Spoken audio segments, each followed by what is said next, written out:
25 de mayo, primer grito de libertad. En la plaza, llena de gente, French y Beruti repartían escarapelas blancas y celestes, bajo la lluvia de aquel 1810. Ese día rompimos las cadenas, hartos del dominio español. Todo esto como vivo reflejo de la Revolución Francesa, gracias al gran Mariano Moreno. No, para. ¿Qué barbaridades estás diciendo? Eso no fue así. Los historiadores liberales crearon esa leyenda, el famoso dogma de Mayo, que se basa nada más ni nada menos que en una novela. Sí, una novela, escrita por Vicente Fidel López en 1896. Él mismo decía que no se trataba de un estudio histórico, sino simplemente de una ficción. Tiempo después, un pintor desconocido se inspiró en ella para ilustrar los hechos de Mayo. Habría que reemplazar esta imagen por la de Carlos Pellegrini. Vamos a los hechos. En primer lugar, los paraguas no eran un lujo común. En aquella época eran enormes sombrillas que llegaban a pesar 5 kilos. Recién, en 1816, se logró que pesaran 2,5 kilos. No hay certezas de que esa tarde lloviera, y por otro lado, la gente que llegó a la plaza era tan poca que cabía en las galerías del Cabildo. De hecho, de las 450 invitaciones que se entregaron, asistieron 255 vecinos. Por otro lado, French y Beruti no repartieron escarapelas blancas y celestes, sino unas cintas blancas con el retrato del rey Fernando VII, que habían sobrado del día en que se le juró fidelidad. El 25 de mayo no rompimos las cadenas, ni estábamos hartos del dominio español. Si romper las cadenas es cortar con España, dejar de depender de España, ¿no es acaso lo mismo que independencia? ¿Por qué entonces tenemos dos fechas patrias, la del 25 de mayo y la del 9 de julio? ¿Y por qué la distancia que separa una de la otra no son 2 meses del calendario, de mayo a julio, sino 6 largos años? Sencillamente es porque en 1810 no rompimos las cadenas. Fue un acto de autonomía, que significa darse la propia ley. Se formó un gobierno autónomo. No se trató de un estallido antimonárquico debido al despotismo de los reyes, sino la consecuencia de una gravísima crisis del Imperio español. La Revolución de Mayo tampoco estuvo inspirada en las ideas de la Revolución Francesa. Recordemos que Napoleón había invadido España, Italia, Austria, casi toda Europa. Si hubiese estado inspirada en la Revolución Francesa, la pregunta es, ¿por qué liberarnos si España era parte de este imperio napoleónico? La realidad es que la Revolución de Mayo se produjo justamente para evitar los errores de la Revolución Francesa. El principal protagonista no fue Mariano Moreno. Esta mentira se ha transmitido tanto que cuando los libros y manuales nombran a los miembros de la Junta, el nombre de este secretario aparece inmediatamente después del presidente. No es así. La Junta tenía un orden jerárquico.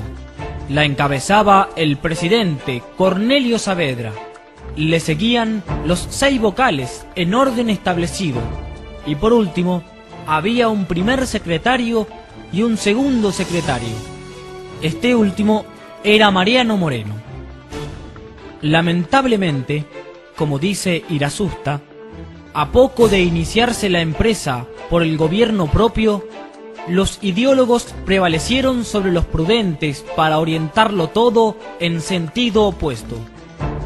De hecho, Mariano Moreno se robó la revolución que no había hecho él y que no tenía sus mismas intenciones, y la convirtió en algo distinto.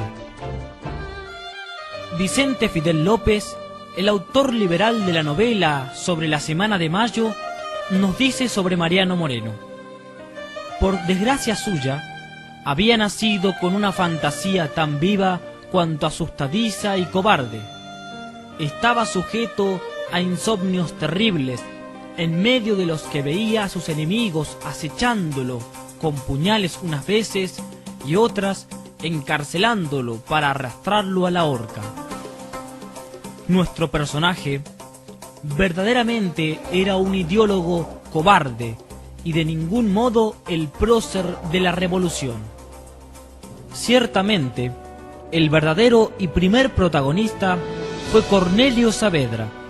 ¿Con qué sustantivos podríamos definirlo? Honor y valor, hidalguía y heroicidad. Era licenciado en teología y no titubeó en presentarse durante las invasiones inglesas. Él creó el ejército de patricios, que demostró singular bravura durante las duras jornadas de la Reconquista y la defensa contra los ingleses. Jerárquico, disciplinado y prudente. Así se define a este héroe grande, verdadero arquetipo de la argentinidad.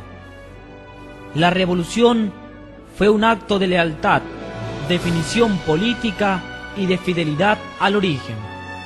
El propio Saavedra dice que se debe atribuir la revolución a los hechos ocurridos en España y no al afán de los ideólogos. La revolución no fue hecha por algunos presumidos de sabios doctores que, en las reuniones de café y sobre la carpeta, hablaban de ella. Era prácticamente inevitable que un hombre que así se expresaba y actuaba se ganara la enemistad de los liberales. Alguna vez quisieron sobornarlo para que abandonara la primera línea del combate, pero él respondió demostrando su honor y dignidad. Yo no me vendo, ni por dinero alguno prostituyo mi honor y buen nombre. Yo desprecio las amenazas que me hacen porque confío en que el mismo Dios nuestro Señor, que porque quiso me dio la vida, me la defenderá también en adelante y la conservaré hasta que sea su santa voluntad. Lamentablemente para la patria, el morenismo dejó su huella. Esta huella falsa que derriba a la Argentina cuando intenta levantarse y caminar hacia su natural destino de grandeza. En este bicentenario es importante que conozcamos la verdad de los hechos de nuestra historia. Que no nos engañen los que han hecho de la Argentina un botín de guerra para lucro personal y de sus mandantes extranjeros. Como dijera Fray Francisco de Paula Castañeda, el 25 de mayo de 1815. Nuestra revolución, el día 25 de mayo, fue un acto heroico en la sustancia, heroico en las circunstancias, heroico en la intención y mucho más heroico en su ejecución y exacto cumplimiento.